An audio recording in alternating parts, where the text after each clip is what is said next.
What's up today, guys? Back here with another episode of the Every Second Accounts podcast. Our first in-studio guest, Tyler Wrightsman. Hello. Obviously, there's no studio crowd. Live crowd here. Add some in post. Yeah.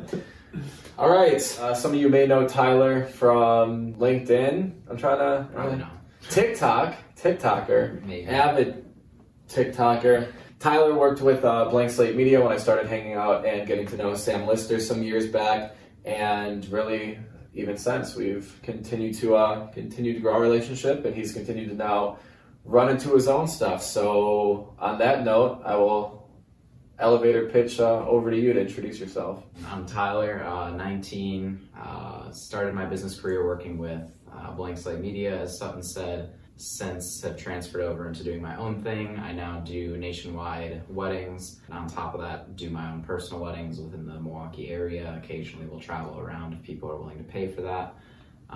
So that's kind of where I'm at right now. Do everything and anything with a camera, and kind of just go where life takes me. Beautiful. I mean, so obviously you're 19 years young, as I like to play on a lot. But so walk me through exactly how you got started. I mean, obviously we're going to have Sam on as well. I know his story is just picking up a phone. Do you have a similar story? Kind of walk me through how you got into video. Yeah, I guess mine's kind of similar. It was really I like to say that it was kind of luck and fate, whatever. I was always into snowboarding, so got a camera and wanted to record some edits at The Rock. Shout out to The Rock, Crystal Ridge, as some may know it. And then I kind of realized, you can only snowboard 3 months out of the year in Wisconsin, so what am I going to do with the camera the rest of the months? And kind of just started taking pictures of random stuff.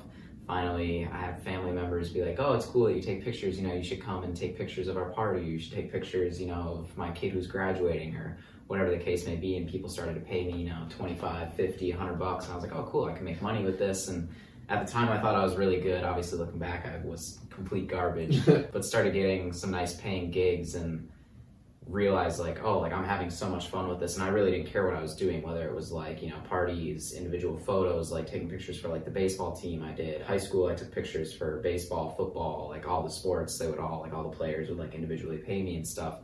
So super small paying gigs. When I was doing that, I kind of came across Sam, saw that he was posting videos. And no offense to Sam can attest to this, he didn't really know what he was doing with video. But I was super inclined to what he was doing in the business realm, because I didn't know anything about business. And I was like, it seems like he really knows what he's doing, but not with the camera, whereas I know what I'm really doing with the camera and not anything about business. So we kind of just started talking in that sense. I started doing some video editing for him, kind of just, on the side, paying cash, not committing tax fraud or anything. Of course not. Just little PayPals here and there, which was super nice, and I was very involved in it, and it was cool to finally get paid consistently for the work that I was doing. And in March of 2019, I want to say, we started officially working together, where I was on the payroll. And that's when things really hit the ground. I mean, obviously, you know a little bit of our story. Sam will explain a little bit of it. Love to get your perspective of it, though. For young kids, we were doing a lot. I think that was kind of when I realized there's a lot of money out there, especially in the business world. I was might have even been 16 when I first started working with him. And we're flying to Miami to do a $10,000 shoot for a skincare brand or something, and I'm obviously leading it because I know everything with the camera. And it's you kind of just have those moments where you stop and kind of take it all in. You're like, why am I here? How did I get to deserve to be here? Why isn't it some big agency? Why isn't it VaynerMedia? Why isn't someone like that doing this? So that aspect was always really crazy, and family and friends always thought that it was kind of cool. I don't think anyone really understood the money aspect, and people still kind of thought, oh, it's cool that you're doing all these things, but is it really a job? What else do you do? That was, anytime I told someone what I did, it was always, oh, cool, what else? And I was like, well, that's what I do. We make decent money. I wasn't making decent money at the time, but as a company, we were making decent money, especially for not even being out of high school. 1,000%. So Sam convinced me not to go to school, to work with him full time, and we went crazy that summer. I was working way more than I should have, and really wasn't hanging out with family and friends or anything. And that was definitely a summer where I kind of developed my work ethic and really figured out how to fine tune and get good at video editing and camera work. And that was kind of when I learned more about speed as opposed to perfection, kind of just getting things out there and getting the clients videos as fast as I could. So how long were you working with Blank Slate at this time? Like, just for context. Unofficially, probably almost a year. Officially, like 5 months, maybe. Okay. 3, 4, 5 months, somewhere in that range. We were working with a lot of cool clients. I was definitely getting a little overwhelmed with the work. So I think we kind of started to slow down and be like, all right, let's take fewer high-paying clients instead of working ourselves into the ground. Yeah, quality over quantity. Yeah, which really started to benefit us, and then that kind of brought us into like the whole like winter area into 2020.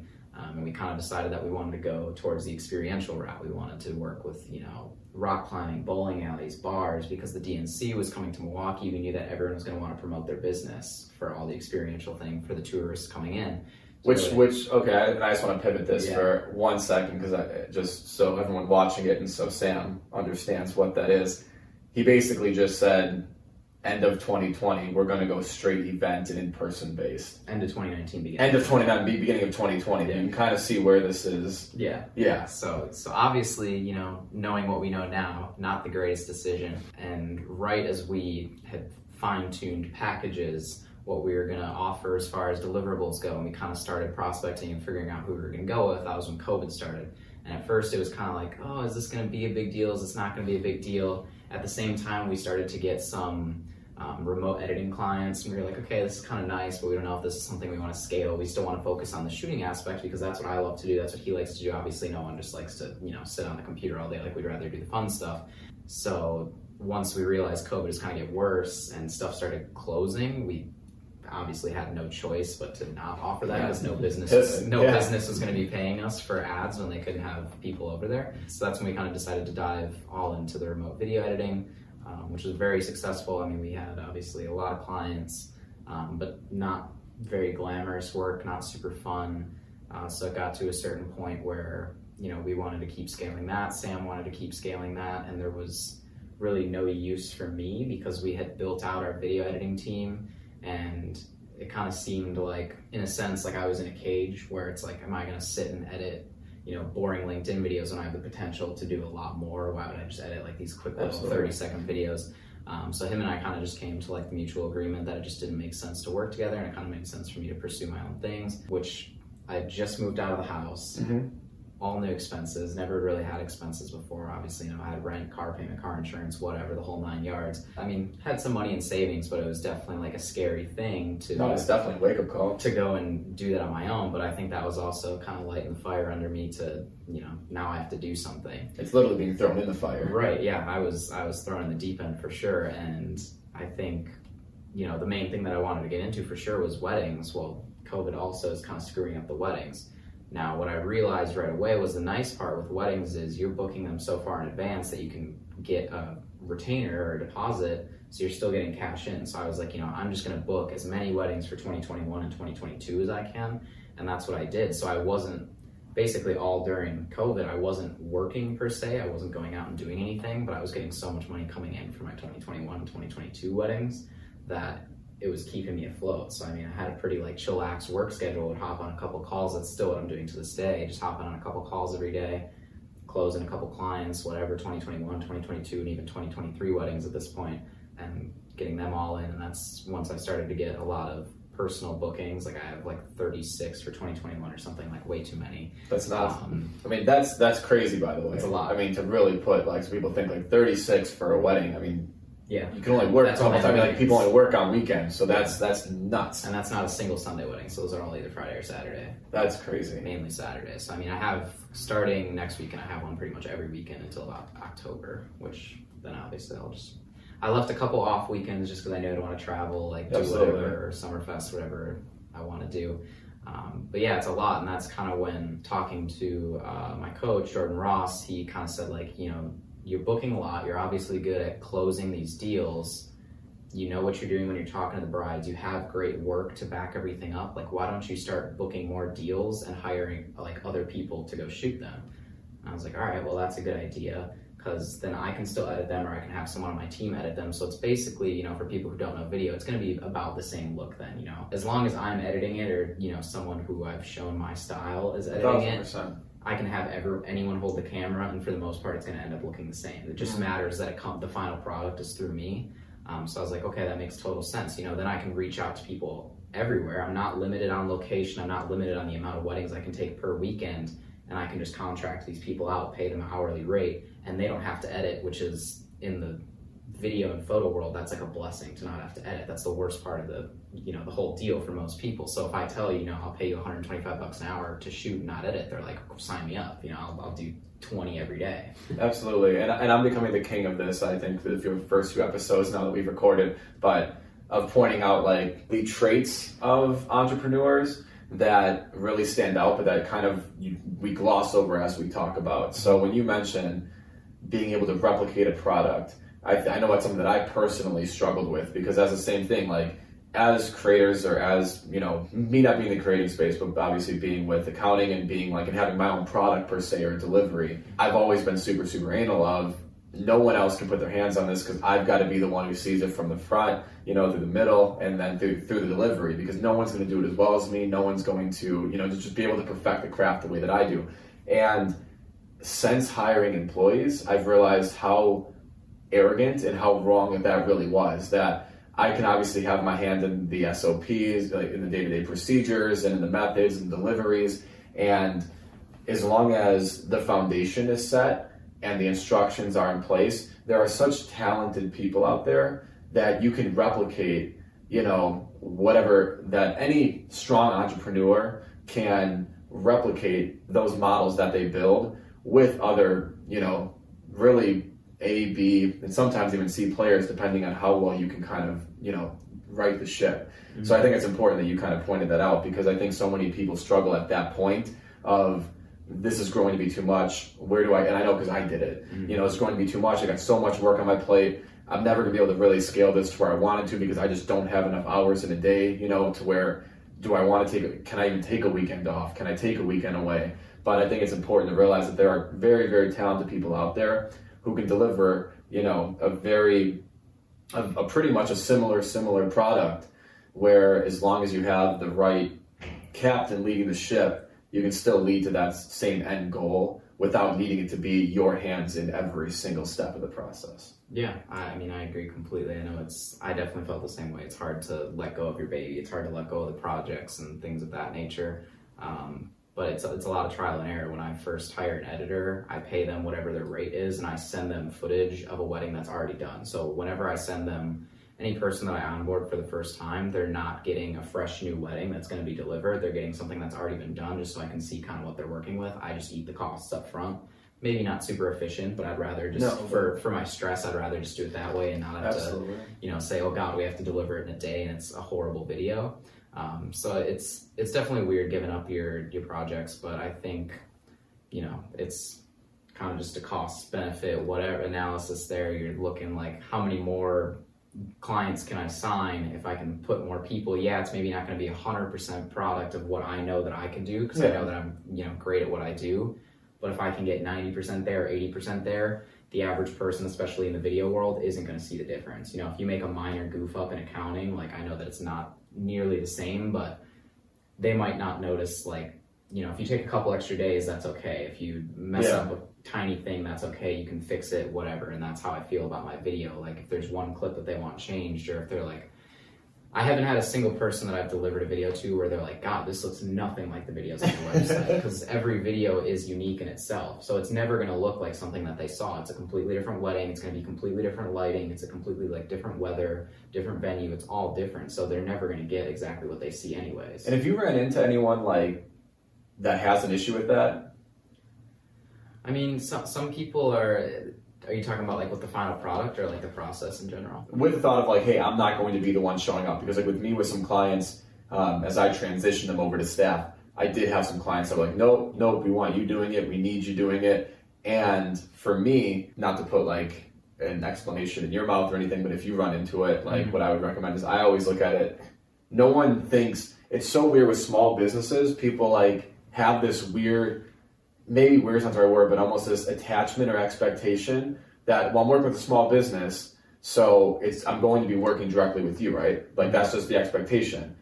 Nobody expects Elon Musk to build their car. Mm-hmm. Nobody expects Tim Cook to construct their iPhone. But when you get in a small business environment, you get almost the customer expectation, the client expectation that, I don't trust your staff as much, when it makes little to no sense when you start getting beyond that barrier. So have you run into that at all? Yeah, that's almost, I go smaller, but that's almost the exact, example I give. When you hire a roofing company to redo your roofing or your siding, you're not saying like, who's the owner? He's the guy who's going to be on the roof, right? Like, no, it's going to be a bunch of contractors who are getting paid $20 an hour to go do it while the boss is sitting. Which I would even say is worse off than the people that we're hiring. But yeah, exactly. So like that's what I always tell them, and then I tell them, if you do truly want me that bad and you really want my work, then you got to pay my premium. If you want to work with these people, say you got to pay $2,000, whatever. You want to work with me, you got to pay $5,000. If you want my time, you got to pay for it, because I'm booking 36 weddings this year. Obviously, people are willing to pay it. So if you're not, like, you're going to have to work. The editing will still go through me. You're going to get darn near the same product, and you're getting like a 60% discount. And, when you put it into that perspective, people are normally like, okay, yeah, that seems like pretty fair then. And then they're kind of okay with it.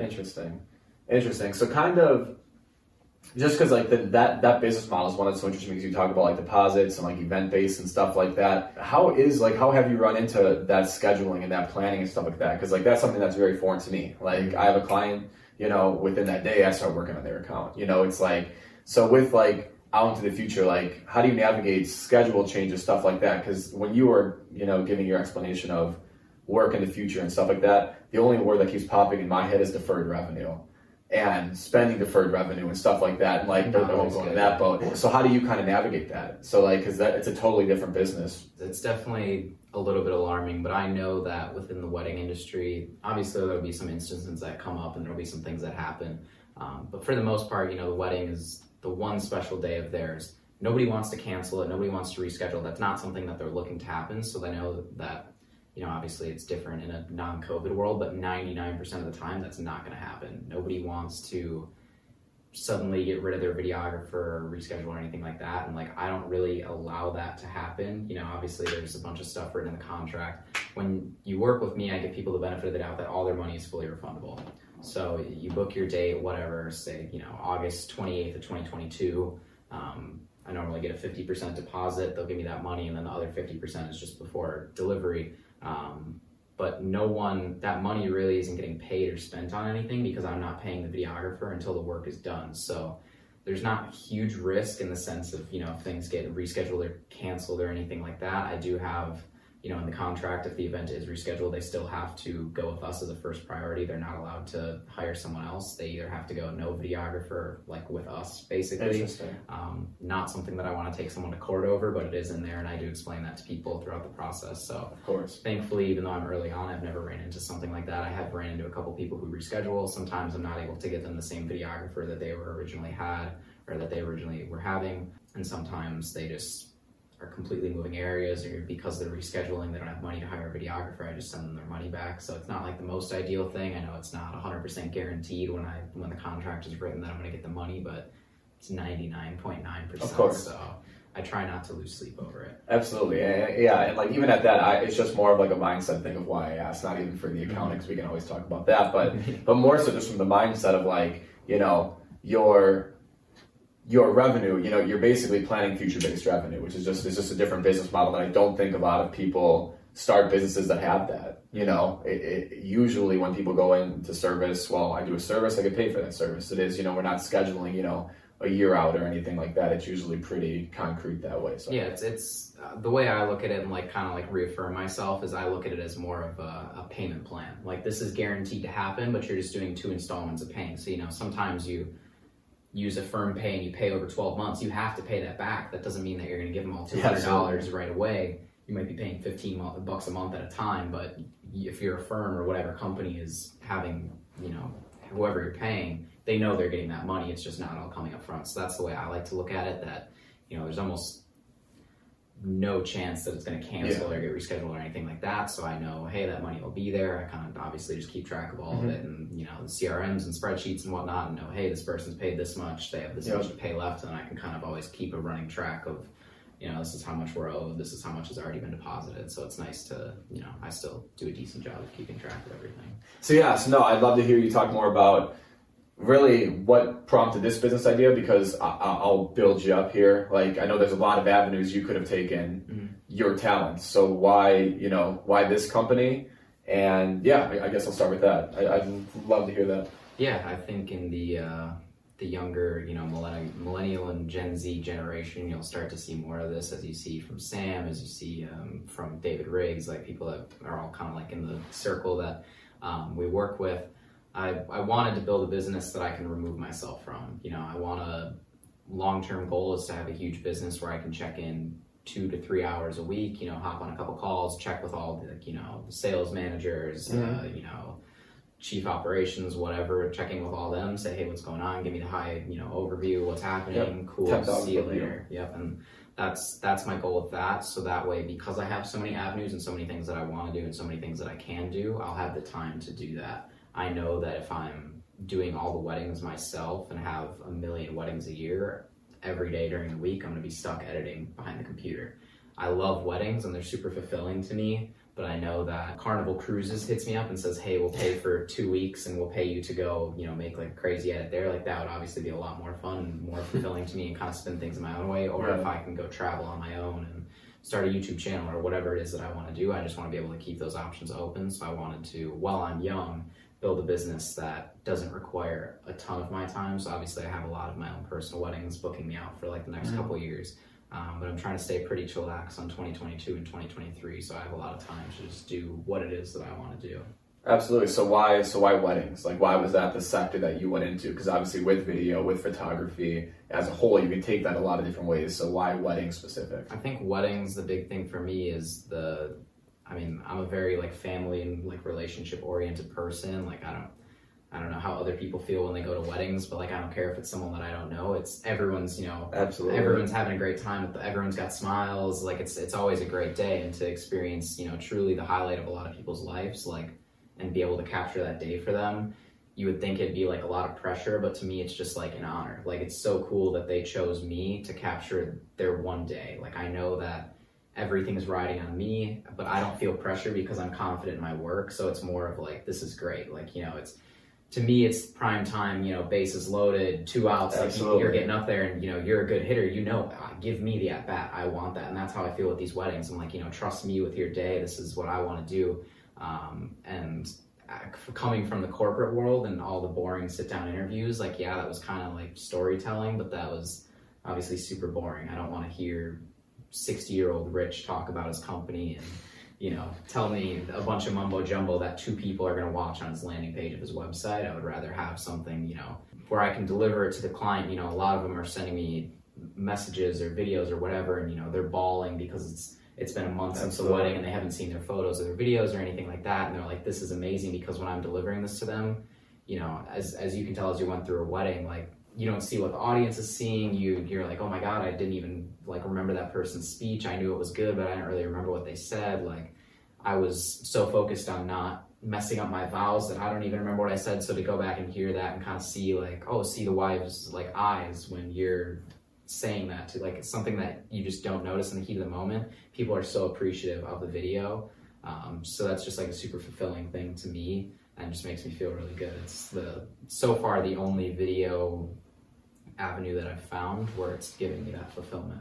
I love that. And there's 2 things I want to kind of unpack there. First and foremost, the passion around what you're talking about. And I'm not sure, like, I don't think anyone's born passionate about weddings and stuff like that, but you kind of find things along, your journey that, like, you're able to kind of connect the talent that you have with, a need of someone else, a want or need of someone else, and being able to kind of turn that into a passion, as you described, as you kind of just described, and very elegantly, I may add, which is just very, very evident.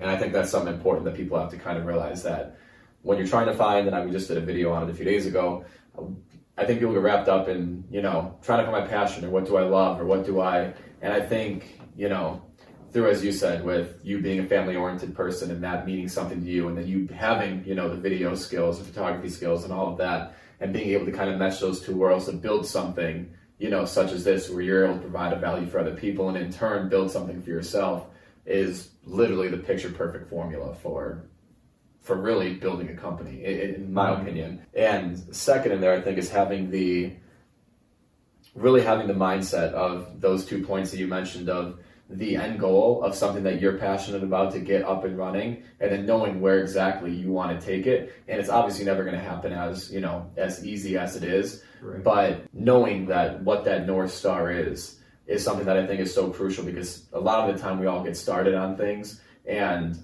without really knowing where we want to take it, we spend a lot of our time spinning our wheels. And I think speed is the most important thing of trying to find out what that end goal is, and then to kind of work there. And you said 2022, 2023, but I'm sure by the end of this year, you're already going to be trying to figure out and navigate, all of those things. And I think that's super important for people to hear, that there's nothing more important too than at least having somewhat of a North Star, so you can start to work there. And then when you get to that point, you may not want, to work 2-3 hours a week. Maybe it's another business venture, maybe it's this, but knowing generally where you want to take it and at least work towards is something that I think is far too often overlooked. And that's how people end up losing interest, because they don't really know what they're working towards or why they're working on it.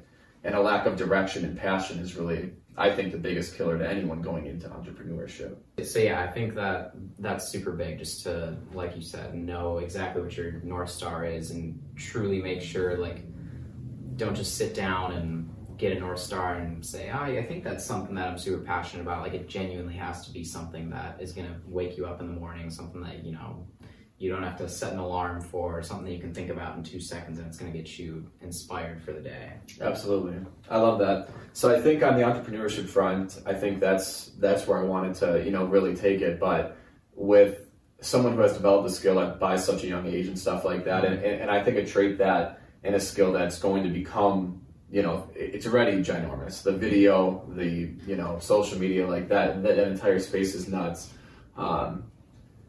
For someone like Sam, and I hope he doesn't quit by the fact that you shit on exactly what he pretty much does for me. Like, I would love for you to kind of walk, and you can kind of grab it from here, like getting started in that space, because everyone, I think there's such a large demographic of people, oh, I'd love to do video, or I want to do stuff centered around social media, or I want to do, stuff around, being able to travel and phone, and film and all of this different stuff.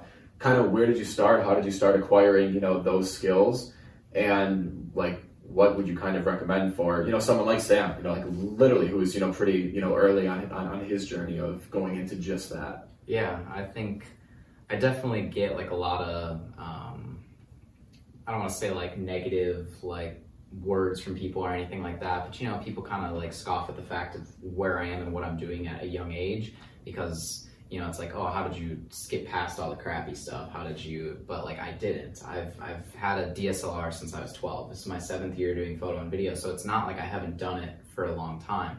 So I did do, the crappy Instagram pictures of like, I started taking pictures of just like things around my house, like a baseball. Like I would, and I'd post that on Instagram thinking it's like the coolest picture ever. And that was what I was doing.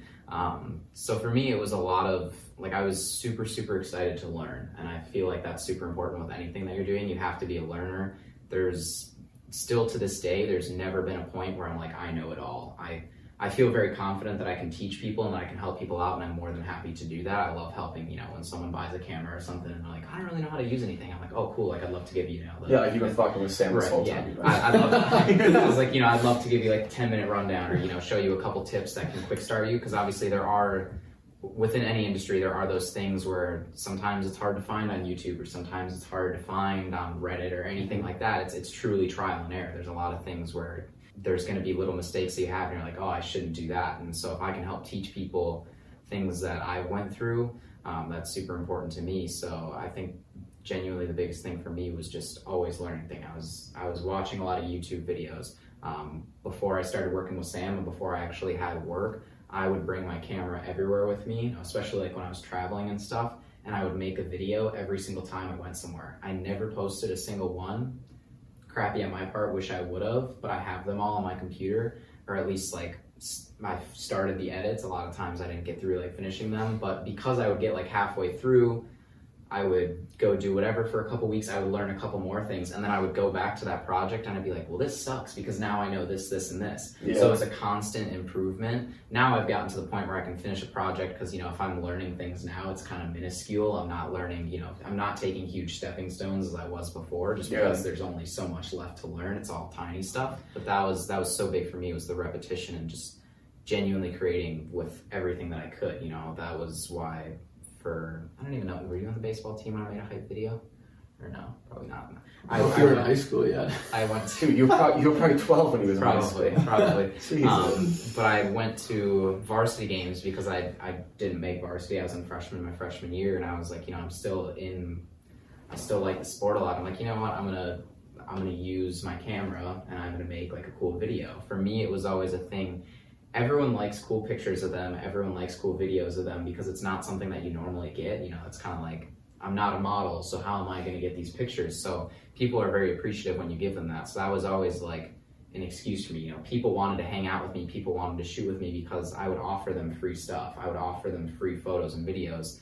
And it got me in the door to a lot of places, shooting for artists, YouTubers, obviously like baseball teams, whatever. I would just say like, oh, hey, can I come take pictures? For them, it's a huge benefit to them to get those photos, videos, post it wherever they want, use it for marketing, just personal use, whatever they want. And for me, it was a huge practicing thing. I had never shot baseball until I went up and asked Coach Johnson, can I stand in the dugout and shoot some videos for you? And he's like, yeah, I guess. Like, I don't know what this, I don't know what this kid's doing in here. But then I make, the video at the end of the year. No one knows. Yeah, I know.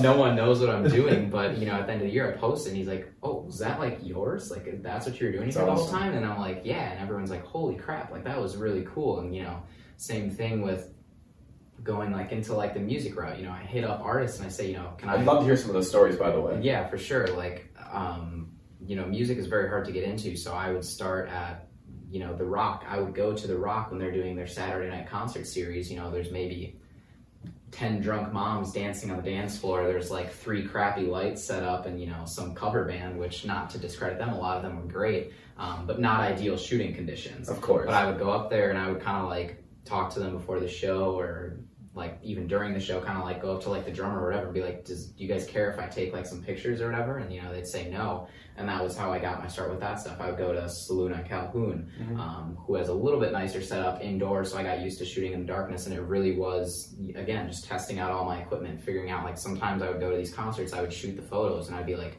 these are awful. Like, if this was a paying client, I wouldn't be able to deliver anything. So like, I needed that practice. There was a lot of times where I would shoot things, whether it would be for baseball, football, whatever, like the first couple games or concerts that I went to, and I'm like, I can't deliver these. They're blurry, they're out of focus, they have weird colors, their skin is like green, like I can't deliver these to them. So it was a really big practice for me. So I guess kind of like wrapping that all together, that was just the biggest thing for me, was shooting and creating just all the time. Absolutely. And I think that there's something to really be said there, once again, to unpack the specific thought, to use that word again, not being so romantic about the end goal and being able to actually practice and perfect a craft. I think that's something that so many people don't understand. Everyone's like, I know you shot for Max, and like, oh, well, I want to go shoot, at a big Summerfest stage. I want the opportunity to, but they've never had the stories of actually going out to fucking bars, going out to, these small shitty venues and making no money and like, they see that end goal, and so they don't realize what really goes into what led up to getting to that point. Absolutely. What is it going to take to get there? 1,000%, and then have the ignorance and stuff to then be like, well, I'm not going to put any more. I want that gig. Yeah, well, so does everyone else. Like you do have to eat shit and be so good to get those. Like, those are limited spots, and as we've said, there's a lot of people trying to do video, trying to do millions. Photos. And there's a finite amount of artists that people would deem to be fun to shoot, or festivals and stuff like that. Yeah. Like, those people don't, I'm not super familiar, so I could completely be off, and if I am, let me know. But I would highly doubt that people's first opportunities are at Summerfest. People's first opportunities are at Coachella. Yeah, almost never. Or at any of these, or shooting for, even a Max or Chainsmokers or whoever. I would bet my bottom dollar that that's not the case. Right. But so many people see that and go, well, that's what I want. They buy a great camera, they buy this, and like, that's what I like about Sam's story too, is always that, like, you get started doing by basically just becoming an expert within that craft, or just creating something that is your own, and the practicing and the trials and tribulations of experiencing your journey, becoming worthy of those type of sets. Yeah. And probably not getting paid the first time that you do them and stuff like that. Right. So I'd even like to hear those stories, like, because you have shot some pretty cool shows, but you shot them in fairly untraditional ways too. Yeah, they're music in specific is a very interesting area. No one again, like a lot of people want to shoot concerts. As a photographer, as a videographer, that's one of the funnest things you can do, especially for artists that you like. Of course, I mean, you're front row in the pit, going crazy to the music, but you're also getting photos. You know, maybe you're backstage with them, you have a personal relationship, best case scenario, and it's like, oh my God, this is someone that I listen to every day on Spotify, and now I'm like I'm in the green room with them, you know, dapping them up, and which is what I'm saying. That's everyone's what everyone wants of. That's what everyone wants out of, you know, what they're shooting. And I get people all the time when I'm shooting who, you know, are in the front row and they're like, oh, I take pictures too. Like, how did you get this? And they're confused because, you know, I'm in Denver wearing a Wisconsin shirt, you know, obviously not from there, and I'm shooting Dylan Francis, and it's a random, you know, how did you get the opportunity to shoot, you know, top 5 biggest DJ in the world? But, you know, people see me at shooting all those concerts, 18 years old. It's like, how is he on the Miller Lite stage of Summerfest, the biggest stage at Summerfest, shooting, you know, a huge concert at this young age? He must, you know the artist, must be like, must be his brother, must be whatever. And with those in specific, I, for years, wanted to do concerts. I did my first wedding in 2016, and that's also when I was like, this is when I really decided like concerts would be cool, because who doesn't like, regardless of what type of music you like, everyone likes music in some regards. Everyone loves going to concerts for the most part. So especially when you can be in the pit and not have people sliding, that's a little bit better experience. So as soon as I realized that I wanted to do that, literally, I would probably, you know, place my bets on 2016, maybe 2017, starting in that like spring and fall. Every single concert at the Rave, every single concert at Fiserv, no chance I was getting any of those.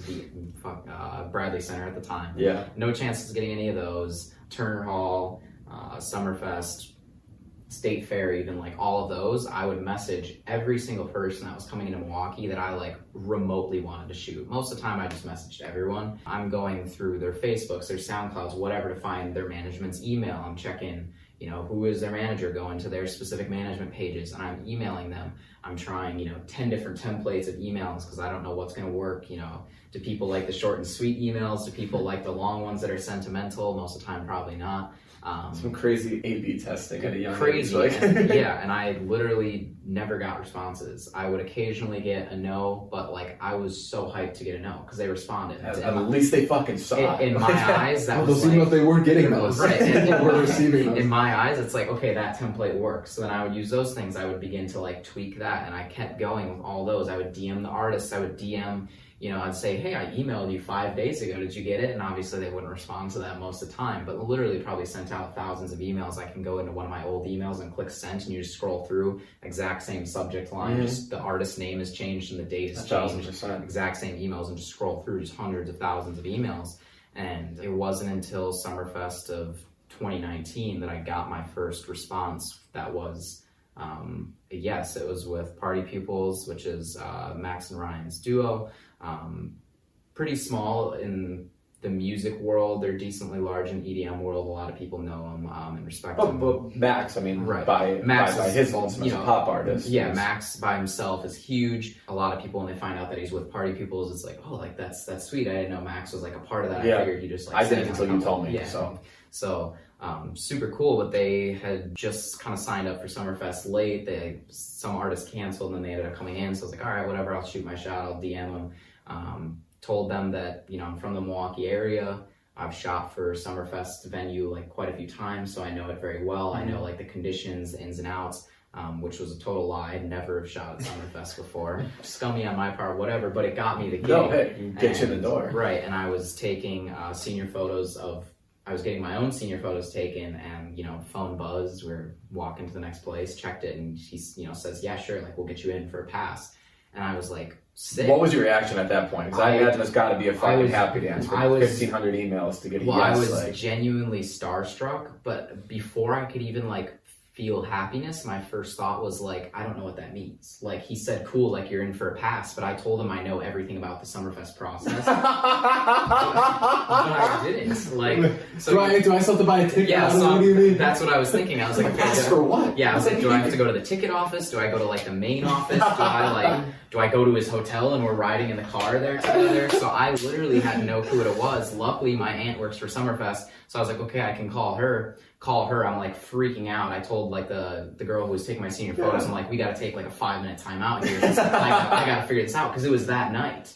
The concert was that night. Oh shit! You mentioned that. It was in like 4 hours. So fuck. Oh, I thought you. That was like, yo, roll through. Like, holy shit. I was taking pictures. It's weird. It was like 2 or 3, and their set time was like 8. So I like, and obviously you have to be there early. Yeah, holy shit. So That's like, a whole I was like, we gotta wrap. So now you don't know what time to be there. You have no idea. None of my gear is charged. I don't have anything ready. I want to go rent a camera lens because I'm going all in. I'm calling Sam, making sure I can take stuff from the office, that he's around there. Like, total hecticness. I call my aunt. That's phenomenal. I'm like, okay, thank What God. phones? How many people can I call? I'm like, she's gonna be able to give me some answers, and she's like, every artist does it differently. I'm like, great, okay, so I don't know. This does nothing. So I try and like low key ask him, whatever, and he's like, okay, we'll just meet like in the artist lot. So I was like, okay, cool. Get everything together. It's downpouring rain that day, so they came late.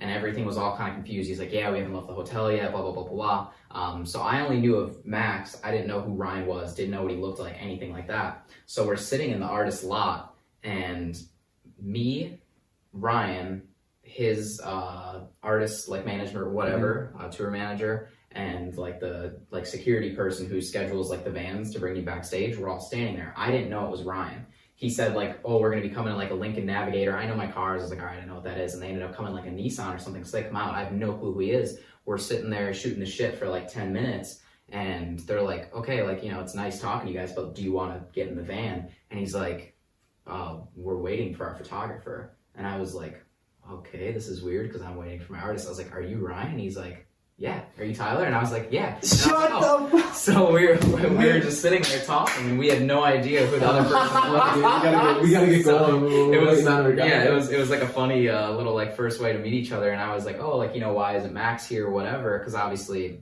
I knew from a numbers standpoint, Max was a big person. I can get in the door with him. I can get in the door with Black Bear, Quinn, Hoodie Allen, like all the huge people that he's with.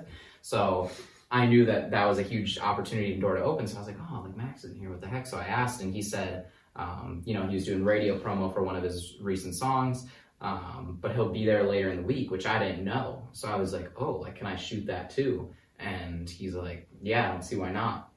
So I shot Party People's show, which was great, knocked that out of the park. He loved it. We got along very well. And then later in the week, went to shoot Max's shows as well, like just the nicest human ever.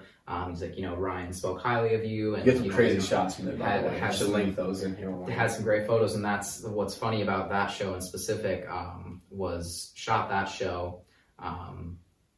During the show, this is just like a funny caveat, I was down in the pit. I'm the only person shooting the show, the only person that has access to go on the stage and stuff. There was like 2 or 3 people in the pit, but I'm the only person there for Max. Which is crazy, by the way. Crazy, yeah. Like, he didn't have like a dedicated person for that show, and he just really doesn't. And generally, it's like 2 or 3 people that he works with, like who I'm also friends with. We all talk, whatever. I don't know his schedule. I don't know his set. Like, I don't really know anything like that. So I'm in the pit.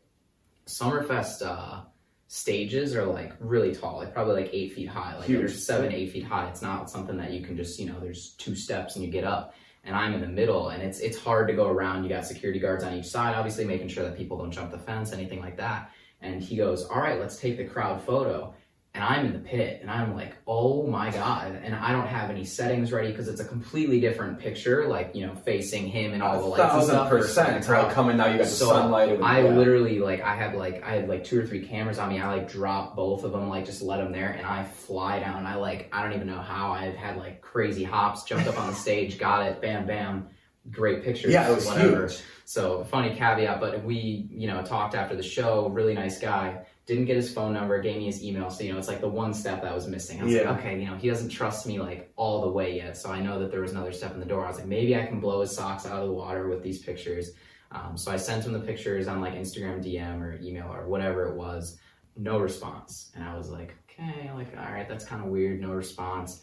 And I was like, okay, do I sit here and just assume maybe he went to bed, maybe he's tired after the show, maybe he hasn't gotten a chance to check it yet, maybe he doesn't check that email, or do I send more photos? Because I wanted to get him photos ASAP, so I picked like the 50 photos that I thought were best, sent those over to him. That's almost always how I work it.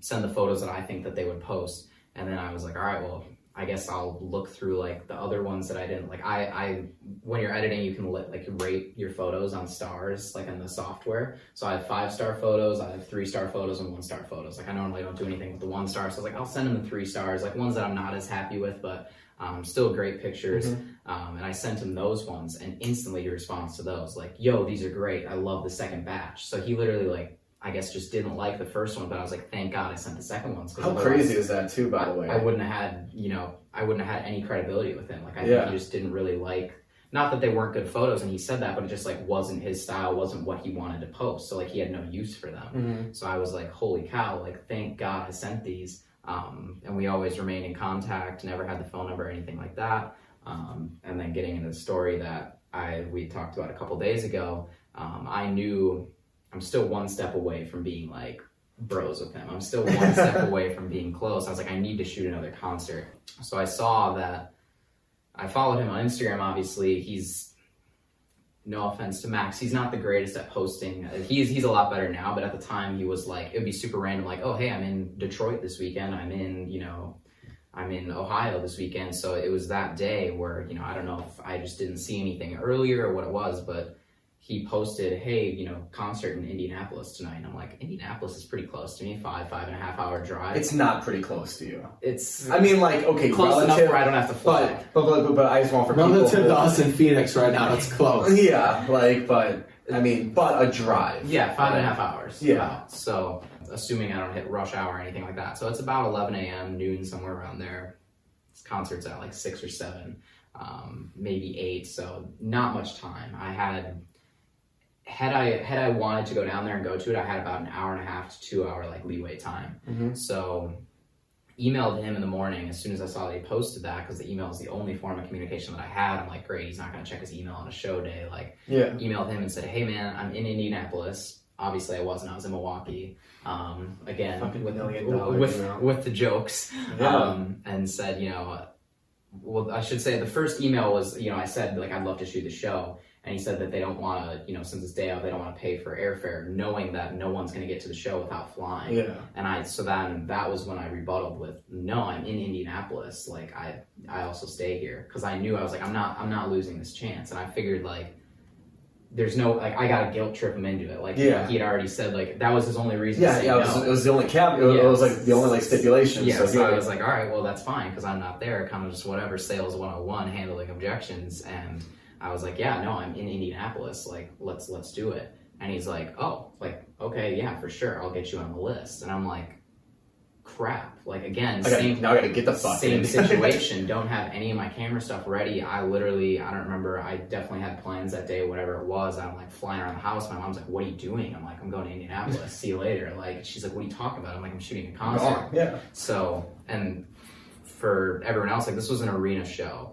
Sold out in whatever their field house is called, the Pacers field house, like 20,000 people. Farmers Life, maybe? Something like that. So huge show. He's opening for Lizzo. Not a huge fan of her personally, but have huge respect, especially a few years ago. Huge. Yeah, and in December of 2019, huge artist. Yeah, that was as big as it gets at that time. Yeah, exactly. So I'm like, this is huge. I'm flying around the house, leave to Indianapolis. I'm flying down there. And then I didn't know where to meet him, didn't know what I was doing, didn't know what time I was supposed to be there. And this is like a couple hours before the show at this point when I get down there. I had friends that I could stay with. I literally called them on the way down. I was like, hey, can I like crash on your couch tonight? Because I don't feel like driving back at 11 p.m. or whatever. Like, yeah, for sure.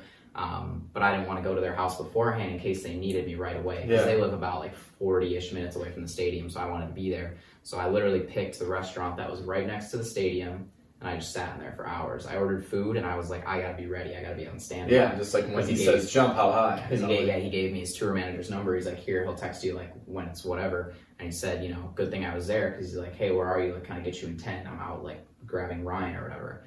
And I was like, yeah, I'm right here, send him my location. I'm like, I'm just eating. I literally just stopped for dinner quick, amazing timing. What a coincidence. I just got here, just finished up my meal, so then I'm out of there. And we went into the arena, and that was where like everything really changed for me. I was like, dude, I love shooting shows because it's you're backstage, you're in these green rooms, there's crazy people walking around. You got Lizzo with her 50-person security team, all our backup dancers, friends, a couple other big artists there as well. It was just insane. We had a crazy night. I was again the only person there shooting for him in a crowd of 20,000 people. I got to capture someone proposing on stage in front of all these people right before he sang his song. So like just truly crazy night.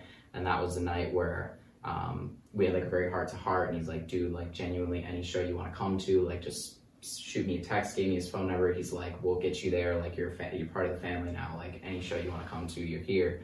And from that point on, throughout quarantine and COVID and stuff, I did a lot of social media content for him, kept contact with him, FaceTime, worked through projects. So it's like, I consider him like a homie now, as opposed to just like, I work for him every now and then. So all that kind of stemming from those couple emails, which is super cool. It's fucking nuts. Like I love that story. Literally 6 ways from Sunday. That's one of my favorite. Like I think it's actually one of the favorite things I ever had you tell me. Like I've never even heard it to that extent. So that's fucking awesome. I don't know if I said this on a podcast or if it was literally us just talking at some point these past 2 days. But like this topic of discussion keeps popping up in my life for some odd reason. So I'm gonna keep a close eye on it in my own situation, but. I'm gonna butcher the exact story, but it's like a Tom Bilyeu story where I don't know if it was with Quest or with some investor or some company that he was gonna be working with, and it's a very similar story where he said, he's on the phone, he's in LA, and somebody goes like, hey, like we're interviewing or this or that, and it's in Miami, and he's like, oh, fucking cool, I'm there, I'll be there first thing, like I'm literally in Miami. He's like, okay, let's book like an interview or schedule for first thing in the morning or something like that.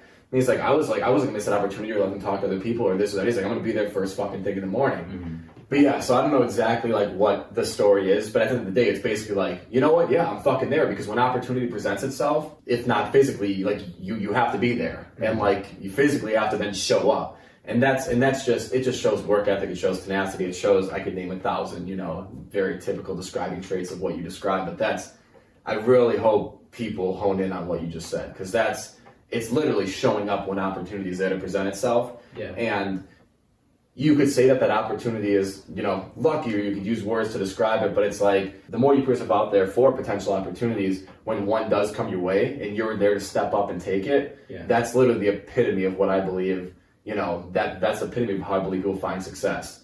Because it's never going to be the first email you send, it's never going to be the 1,000th, it may not be until the 20,000th email or text or post or this or that. But when the opportunity then presents itself, you have to be ready to step up to the plate and know that first Summerfest show actually wasn't the ticket. Yeah. It was actually having to then show up in a bigger way, in a more fucked up timeline, the second time. Right. And it just says a lot about you and your character, and it really explains everything that I need to know about how you've gotten to this spot that you're at today. Yeah.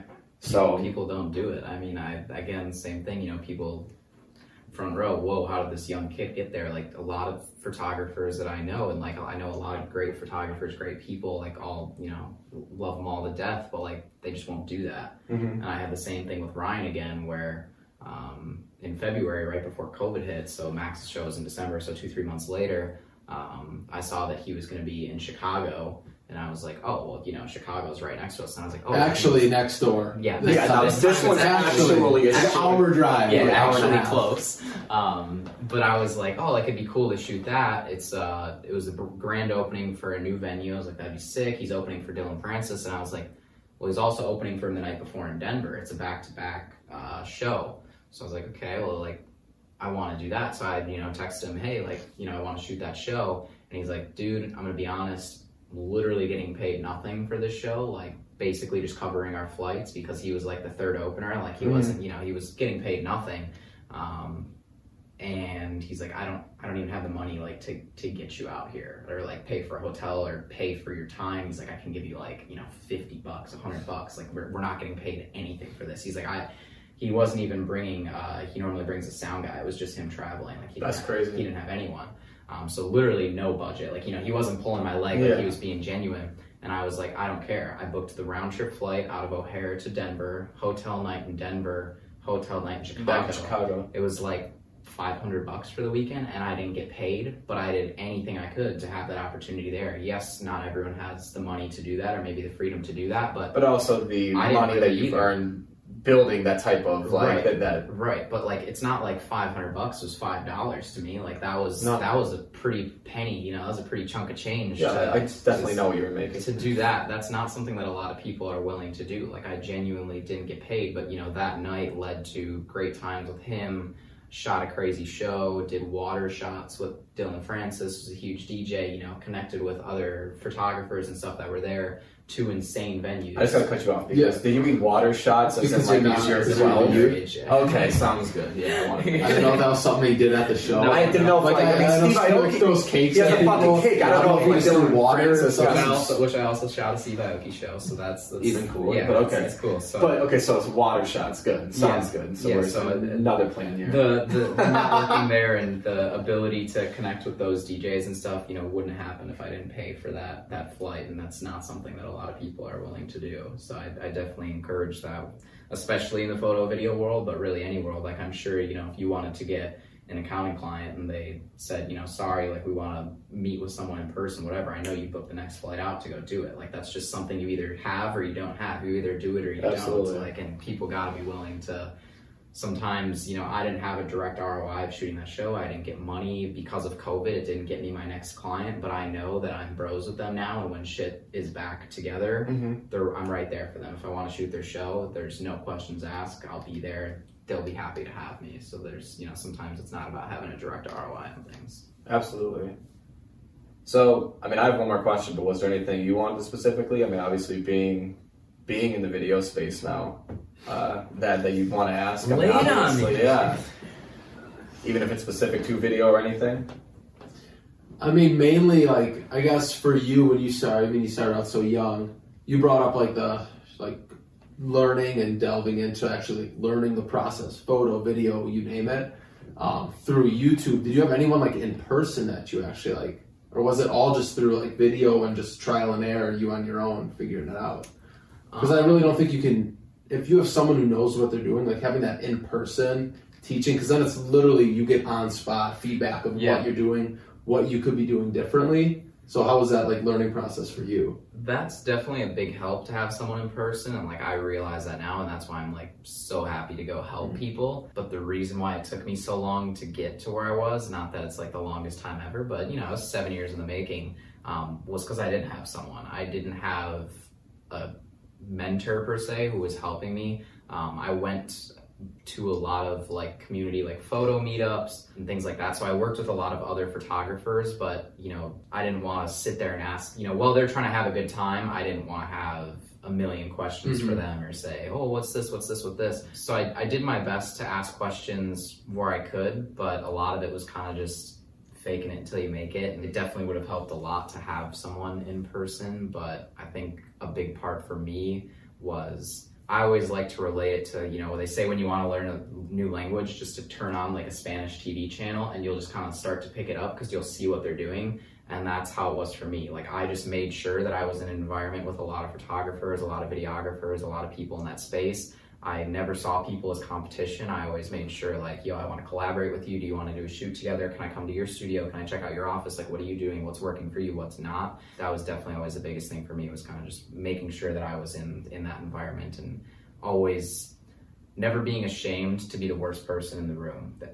Almost every meetup that I went to, and you know, all the friends that I would hang out with in the, you know, the photo world were all better than me. And I was the first person to say that. Like, I'm not ashamed to say that at all. Like, I have incredibly talented friends. So I think that's huge too, is kind of just stomaching your pride and going in there, you know. Like, if I go to the gym, I'm more than happy to be the smallest person there and take tips from the big guys. Like, I don't want to be the biggest guy, because then who am I learning from?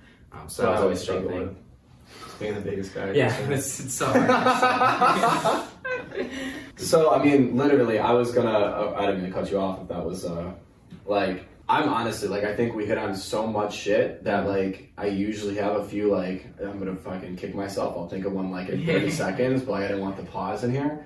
I genuinely, like, think we've rocked this podcast, you guys. Yeah, that was good. Like, we hit everything, and I think I could ask a generalized question for you to say something, you know, specific about work ethic, but That'll be part 2. Yeah, no, but I literally mean it, like, throughout this entire thing, like, it would just be reiterating through the stories what you got to, because I think people really should watch this back again and really listen to. I can't pinpoint enough how much I admire your work ethic, especially at such a young age. It's something that's so, it's so crucial. Do you want to hit on any Mr. Beast stuff? That was literally on my list, and I wasn't going to. Okay. Yeah. I don't know. I don't know how we can segue into that, but Fuck yeah! No, this is. Do not cut this. do not cut this. Segue. Second one. Segue into. This is why we do talking points, people. And Tyler didn't give me talking points. Mr. Beast, which is obviously unbeknownst to me before you went and shot with him, is somewhat of a big YouTuber, I guess. Yeah. He does a few things. He posts a few videos here and He's there. huge. No, literally, that is so funny because that was something that I told Sam and we were watching, or I don't know if it was you or Lex, and I watched some like Mr. Beast videos this week, and I was like, oh, I've got to ask Tyler about. But we never developed talking points. We've kind of hung out since you got here. So yeah, so let's absolutely hit that, and then we can. That's actually an awesome place to close up. Yeah, it is. Huge guy, great to work with. For those who don't know him, kind of just does extreme content on YouTube, challenges, philanthropy type videos, food drives, giving people money, playing games to give people money. Let's play hide and seek. Last person found gets $100,000. That's what I just watched. Very enticing content where it's Can't not click. How are you not gonna watch it? How are you not gonna watch He it? buried himself alive for 50 hours or however. If I got the hours wrong, my bad. See, now that I want to go watch it. Okay, so I get it. Right, so crazy stuff. And he has 57 million subscribers. For those who don't follow YouTube, subscribers are basically followers. And It's a lot. That's a lot. He's averaging about. This probably won't get 50 views, much less 50 million subscribers. Yeah, and he's averaging just on his main channel like 650 million views a month. Across all of his channels, it's about 1 billion. Because he's got his gaming channel, his shorts channel, his reacts channel, philanthropy channel. So he's getting about 1 billion views a month. Nuts. Which, the Super Bowl gets like 100 million, like 80 million, something like that. Absolutely chaotic to put in that type of perspective. Insane, super wide audience range. Kind of how I got connected with him. His girlfriend Maddie went to high school with myself. Also didn't go to school with you, but all in Greendale because you're old. So Sam, who not this Sam Lister from Blank Slate, kind of helped matchmake Maddie and Jimmy, and we kind of always talked about it. She's like, how do I get his attention? He's a successful dude. He's a good dude. That's kind of like best wingman in history. She finally got his attention. Whatever, they ended up started dating. That's it's irrelevant, but they're together nonetheless. I've always, again, this goes back to the shooting for free and doing a lot of stuff. I've always shot for Maddie. She's never paid me, and that's not a knock to her because I just enjoy shooting with her. We get great content. She was the first person that I could practice on with portraits. I've made tens of thousands of dollars doing senior photo shoots, and she was one of the first people that I shot with. I think she's the first senior photos I ever did. It's amazing. That's an amazing. So you talked about ROI earlier. Not to cut you off, but Maddie did not have an ROI to you in the moment. That Colorado show, not having an ROI in the moment. But seeing, we don't know where the direct maybe line leads from the Colorado stuff, but you can see with shooting with Maddie, in that time, not worth your time, not worth the energy, and not worth your talent, theoretically speaking. Yeah, at the time. But hearing where that goes is what's crazy. Yeah, so always been close with her. She's a very busy girl, so it's not like we talk every day, hang out every day, shoot every day, but whenever we get the chance, would always shoot just super quick. But we've always gotten along very well. She likes my work, and she, since dating Jimmy especially, has been very, very good at posting on Instagram. And, when you shoot with an iPhone, she's great at what she does. She takes really good pictures, but there's always going to be a difference between iPhone photos and camera photos, especially when you have someone like a professional doing it and editing it. Those are going to stick out on the feed. So a lot of people would like those. And I guess Jimmy had made the remarks to her a couple times yo, those photos are good, and kind of knew who he came to Milwaukee once. I took pictures of both of them. It was super cold, really didn't get the chance to like talk or hang out because we like walked around outside by the Fiserv Forum, took pictures, and like left. And I obviously didn't want to talk his ear off or seem like seem like a crazy fan or like anything like that, because we were just hanging out. But I had obviously kind of like talked about, oh, it'd be cool to like shoot with him. Like, I don't know what he does. I don't know if he's hiring. I don't know how that works. I didn't know anything at the time. So I wish that I had said more, but I didn't. So I kind of talked to Maddie like, yo, not to like use you not as to your spot, not to use you as a messenger, but like, what does he like need? Like, how could I get the opportunity to go out there? And she's like, oh, like, give me a second, I'll make it happen. So unfortunately, when you're that big, even when you're the girlfriend, you can't just make that happen. With someone of that caliber, you have to be good, and he has to know that I'm good. So it's not like, oh, cool, Maddie said, let's bring this videographer out here. Yeah. Let's see. She told him, hey, you should have him out there. They're always hiring. Always. They're always looking for great people. It's not like they're firing people. It's just the team is always growing. And they're always, with those type of numbers. Obviously, you always want the best videographer. You always want the best creative talent. So they're always looking for new people, and they're never going to say no to great talent. So she told him, and he emailed me back like right away and was like, yeah, I'll get you in touch with my VP.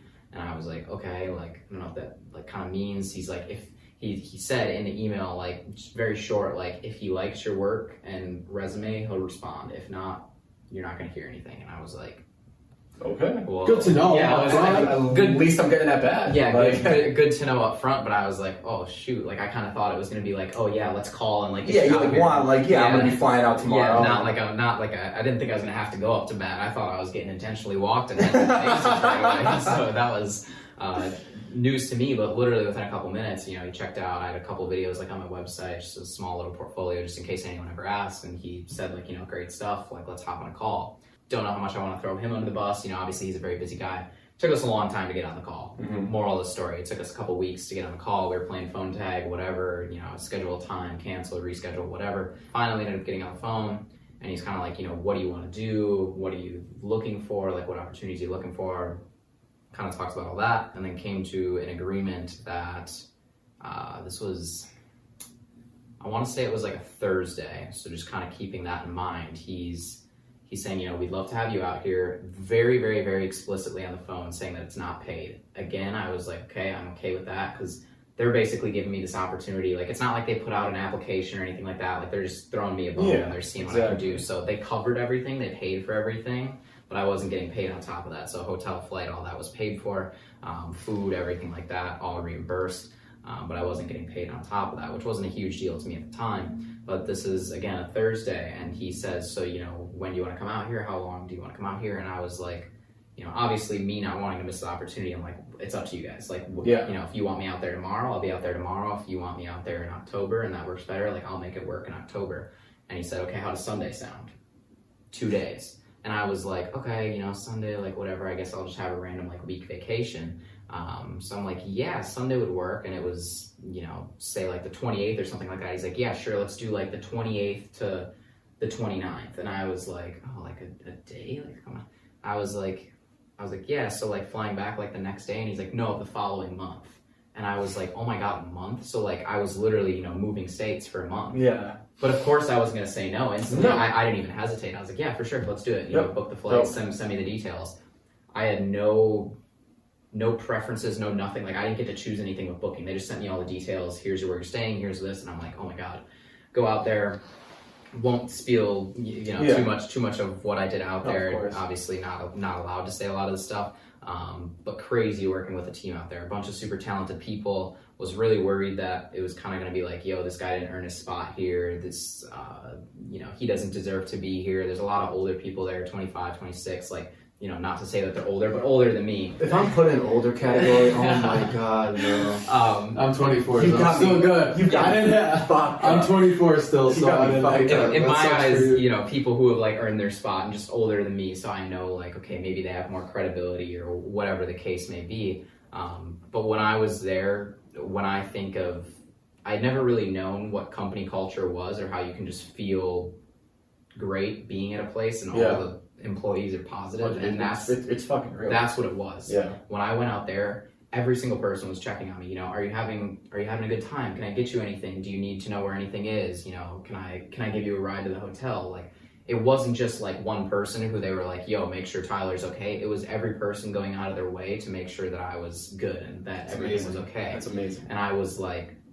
kind of like starstruck. The first day I was like, okay, like whatever they're doing, it's the first day. But obviously with a lot of like COVID protocols in place there's a lot of like whatever stuff that went down when we were there. And one of the guys in specific, Brady, love him to death, another videographer, he made sure, he's like, dude, like, you don't want to sit at a hotel, like come stay at my place, like just completely going out of their way, doing so much for me. Yeah, I'll give you a ride here. You need to go to the post office. I'll take you here. Insane. So that was super great. We did so many cool shoots. COVID obviously throws a wrench in a lot of stuff out there. They have to be very precautious. We're taking COVID tests every other day, still wearing masks and stuff. This was obviously this was in August, so it was during the heat of everything. But just a super cool opportunity, learned so much. I learned a lot about systems. I learned a lot about planning shoots, stuff that, you know, when I do shoots, I kind of just go with the flow. I kind of do whatever, but they're, you know, everything's down to a T there. Every single second of video matters, which is what Sam's got to learn here. Yeah. Because obviously I've got this fucked up. It's super important. I'm not getting 1 billion monthly views. That's what I learned and took away from out there is, you know, your facial expressions, the way you're saying things, the way the camera angle was, like all of that stuff just matters. And they have no problem, you know, we did an entire shoot, put in, I mean, they probably spent hundreds of thousands of dollars between payroll, you know, props, things like that, setting up the set, paying people to build the set, and the final edit would come around and Jimmy would be like, it's just not good enough to post, and it doesn't get posted. It's not like, oh, we'll save it for later, we'll try and fine tune it. It's just scrapped. And they have no problem doing that because they're just everything is about perfection. Insane. And his motto out there, which is what I take for my content and why I kind of battle against the Gary Vee model of not posting a bunch of stuff, you know, Jimmy's way of looking at it is, you know, because I always say, like, aren't you afraid, you know, if you post once a week or you miss that week, you know, and you don't post for 3 weeks or a month or whatever it is that people are going to won't be relevant. Yeah. And he's like, you know, there are people who watch every single movie that Adam Sandler, Leonardo DiCaprio, that they're in, and they might do one a year, one every 2 years, but they're still going to go and watch it as soon as it's out there. Like, if they truly care about you as a person, it doesn't matter how long you take. Yeah. And obviously, you know, he's built up that, you know, that brand. He to be able to have he used to post a lot more, so I do think it's great to start, but I think, you know, there's a balance to having a good product versus like just rushing 1 billion things out and hoping that one of them sticks and gets a lot of views or goes viral or pretty much what we're doing. Pretty much what we're doing. Just throwing a lot of stuff out there, which is great. But I learned a lot from that, so it was really good. They liked what I was doing. They really liked the way I asserted myself out there. I didn't really get the chance to film a lot because, you know, they have people, so I didn't want to boot anyone out of their place or anything like that. And we didn't get to do a ton of shoots because of COVID. So they said they wanted to have me back out there. Towards the end, one of the main people, he called me into his office the day I was leaving and had said, you know, we're going to send you some paperwork, kind of make sure you sign everything. I was like, oh, cool. Like, what paperwork? Like, you know, NDAs and payroll stuff. And I was like, oh, like, I figured he wasn't in the loop, so I said, you know, you don't need to send me any payroll stuff because I had already talked with the VP and he made it very clear that I'm not getting paid. And he's like, no, you are. And I was like, no, you don't understand. I'm not. Like, because there's a lot of confusion sometimes in the higher ups there, and like there's not sometimes things get lost in communication. That's at any larger company. His job is onboarding people, so I'm sure anytime he knows, you know, there's a new person here, he knows that we HR 101. Yep. So I was like, no, like I'm not a new hire, like I was just here interning, so I'm not getting paid. And he's like, no, Jimmy came to me specifically, and we're paying you X amount of dollars. It was a very healthy payment, and you know. I started to tear up. Like, I genuinely didn't expect it because it was a brutal month. We were working, you know, 16, 18-hour days. I was there all the time, and obviously I wasn't getting paid. I was having the time of my life, but I wasn't expecting to get paid. And it was like so heartwarming. I was like, they just truly take care of their employees out there, and that was again something where I really learned about company culture. So I ended up going back out there again in over New Year's. I didn't know you went out there twice, actually. Yeah, I did. I did not know that. It was for like a week or 2 weeks this time, but for like one specific shoot, which was great to reconnect with everyone and obviously know. Absolutely. Introductions are great, but I've always found the second time you meet anyone. Oh yeah, it was, you know, because then they're like, oh, Tyler's back, like cool, like he has a place here. Like, I love that. That was super big, and that was the same thing where, you know, I had New Year's plans. They called, I think it was a day before this time, and said, do you want to come out tomorrow for a week? So that otherwise you can come back for like 2 days and we can get you home before New Year's. And I was like, no, I haven't seen people for a while. Like, I'll scratch my New Year's plans, you know. sorry to the girlfriend, sorry to the family, but like I got to make it happen. I'm going out there. So I went out there next day and was gone for a week or 2 weeks or whatever it was, and just made it happen. That's nuts. So basically, like, and you just said a lot of good shit. So I'm not trying to come back with a joke to make it like. But realistically speaking, the biggest opportunities in your life, you don't know of in advance. Like I almost like. Are you waiting for your phone to ring now? Because like it seems like you are just like when that phone does ring, like shit's about to happen. You're just ready to answer. That's also why, again, literally and figuratively. Going back to why I wanted to build Newlywed the way I do, like I want to be able to take those opportunities. You know, I don't want to. No offense, like to Sam or the company that we're building, but I don't want to know like, oh, we have this boring project in Milwaukee. Like, yeah, sure, it's great paying. We're doing good things, but like. I want to be able to, you know, when Mr. Beast calls and says, come out for a month, we're going to pay you and we're going to film a video blowing up $1 million firework. Like that sounds cooler to me than anything else that I was doing in Milwaukee. And, you know, I'm going to make that happen, and knowing that your work is going to be seen by 50 million people. Yeah, I can't video that.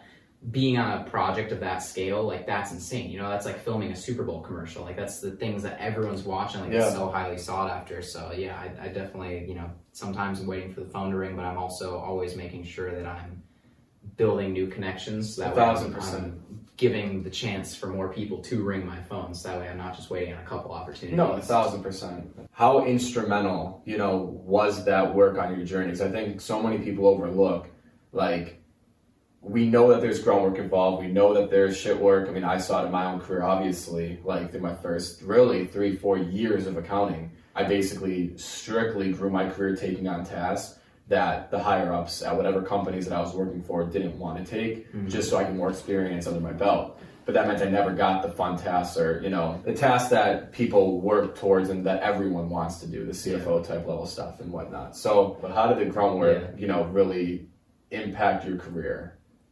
I mean, obviously, as people can tell from my story and stuff, kind of a lot, but to me, it was never really grunt work. I do think I'm kind of a diamond in the rough where I really didn't have to do like that much grunt work, or just in my eyes, I never saw it as that, you know, like, yeah, it sucks going to shoot a concert at the Rock as opposed to like shooting at Summerfest or in an arena. But to me, like, I always saw it as, you know, this is me working to get better. I always have fun when I'm taking pictures. I don't care what it's like of, as long as I know.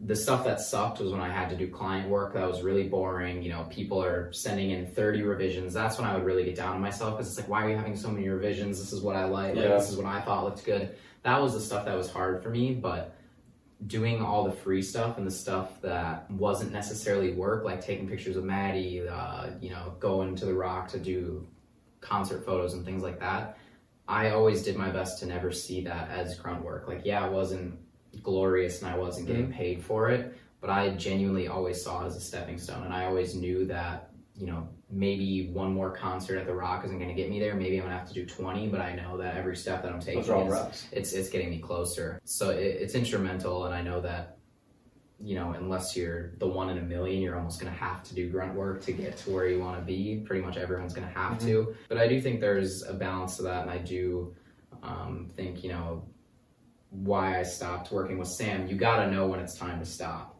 I hit a point where I was like, I know my worth. I know that I do good stuff. And I'd rather just kind of enjoy my life where it's at. Like, I don't want to plan, you know, I'm a type of person, we're never guaranteed tomorrow. So I'm not going to grind away for 3 more years in hopes that I can shoot a concert in 4 years when, you know, maybe I don't like taking pictures anymore. Maybe my arm gets chopped off and I can't take pictures anymore. Maybe I'm not alive. Like, who knows what happens? So it's also to the point where, like, you know, you got to obviously like enjoy what you're doing while you're doing it. And that's why I always did my best to, regardless of the work that I was doing, even if it was the smallest thing, I tried to have a little token of appreciation to what I was doing. You know, even if it was a boring client video, it's like, oh, cool, I learned how to do captions faster. That's going to help me for when I want to do my own personal video faster. That's always a big thing for me, just making sure that you can take note and be appreciative of the small things of what you're doing. And I'm sure, like, even with your accounting stuff, it's a lot of the stuff wasn't glorious. Like, I'm not gonna, you know, put on a front or a mask for the camera. Like, there was a lot of days that sucked when I was doing client work and had revisions that I didn't want to do. People hit you up 3 months after the fact and they're like, hey, this was messed up. And I'm like, dude, we already closed out your stuff. Like, I thought it was all good. It was off my mind. Like, that stuff irritated me. But again, that's also a learning thing. Like, can't change it. What am I going to get frustrated about? Like, they're a client, they're paying me. Like, I need to deliver excellence. And that was always a big thing for me too. Like, I got to do better the first time. I got to learn how to do better the first time. I need to be more selective with my clients. I don't want to work with people who have a million revisions. I want to work with people who trust my work. And so those are all learning experiences and big things for me too. So I think with grunt work, that's honestly the biggest thing for me, is figuring out who you want to work with and people who appreciate you the most.